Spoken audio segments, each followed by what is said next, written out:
Madalas kong pinapakita sa inyo ang auto flow honey harvesting gamit ang aming flow hive. Ito yung automatic na pag-harvest ng honey straight from the hive papunta sa jar. Pero ngayon ay ipapakita ko naman sa inyo yung traditional na honeycomb harvesting. Pwede rin namang makaharvest ng honeycomb dito sa flow hive sa pamamagitan ng pag-install ng Ideal Super. Bumili lang kami nitong Ideal frames para ma-experience namin yung pag-harvest ng traditional na honeycomb. Ang laman ng Ideal Super Kit ay mga wooden frames at i-assemble mo ito hanggang sa mabuo mo yung frames. Ipapatong lang itong Ideal Super sa inyong flow hive at ito ay pupunuan ng mga bees ng mga honeycomb. Pupunuan nila yung honeycomb ng mga nectar and then later on kapag na-reduce na nila yung moisture content nito at naging honey na siya ay ikakap na nila ng wax. At samahan nyo kami ngayon para i-harvest itong aming mga honeycomb dahil napuno na nila itong aming Ideal Super frames.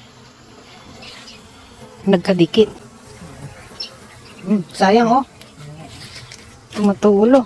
Malalaman mong ready for harvest na itong mga honeycomb kapag ka naka-fully cup na yung mga honey cells. Kagaya nitong pinapakita ko sa inyo. Kapag ka open pa kasi at hindi pa na-cover up ng wax yung honeycomb, ibig sabihin ay nasa nectar stage pa lang yon at medyo marami pa itong moisture na content. Pwede naman i-harvest yon kapag ka i-consume mo kaagad. Pero itong sa amin, minimake sure namin na talagang fully cup siya para pwede mo siyang i-store ng matagal. Pag hinarvest mo ng nasa nectar stage pa lang ay magfe-ferment kasi ito kapag ka naka-store. Pero ang fully mature na honey ay matagal mo na mai-store at hindi ito mapapanis. Dahil wala kaming mga equipment na pang-extract nitong honeycomb, ang ginagawa namin ay nilalagay lang namin siya sa mga take-away na containers. Pang-giveaway lang naman namin ito at yung mga iba ay kinukonsume na rin namin. Mostly pinapamigay sa mga friends at sa mga teachers ng mga anak namin o kaya ay pinangsuswap ko sa mga ibang garden produce na wala kami. Kagaya na lamang ng eggs at iba pang mga fruits and vegetables na wala dito sa aming backyard. At minsan ay sa mga plants din na wala pa ako. At dahil nagkaubusan na ng take-away containers ay ginamit na namin itong mga empty containers ng biscuit at saka ice cream. Mabuti na lang marami akong mga naipon na ganito. Itong honeycomb na ito ay same lang din doon sa mga nakukuha sa wild except ito ay pure honey lang talaga yung laman. Wala siyang mga pollen at saka mga baby bees. Ito ang pinaka-raw form ng honey at pinaka-healthiest kasi walang mga process na nagawa. Kaya pwede nang kainin itong honey with the honeycomb. At ito pala yung mga frames na pinagtanggalan namin ng mga honeycomb. I-reuse namin yan later. Lilinisan lang namin yung mga tira-tira pa na mga wax. 9 na frames lahat yung hinarvest namin. Meron lang kaming iniwan na isa kasi hindi pa siya naka-fully cup. At ito na lahat yung mga nai-harvest namin na honeycomb. At paano ba kinokonsume itong honeycomb? Pinakamadali, hiwain mo lang ito ng maliliit at pwede mo na itong kainin na parang bubble gum. Sipsipin mo lang yung honey at kapag nawala na yung tamis nito ay pwede mo nang i-spit out yung kanyang honeycomb. Ang honeycomb kasi ay very chewy para lang siyang bubble gum. At pwede rin tong ihalo sa mga yogurt o kaya ay pampatamis sa coffee and tea. At dito sa Australia ay madalas nilang minimix sa kanilang cheese platters or pwede mo nang pigain mismo yung honey from the comb.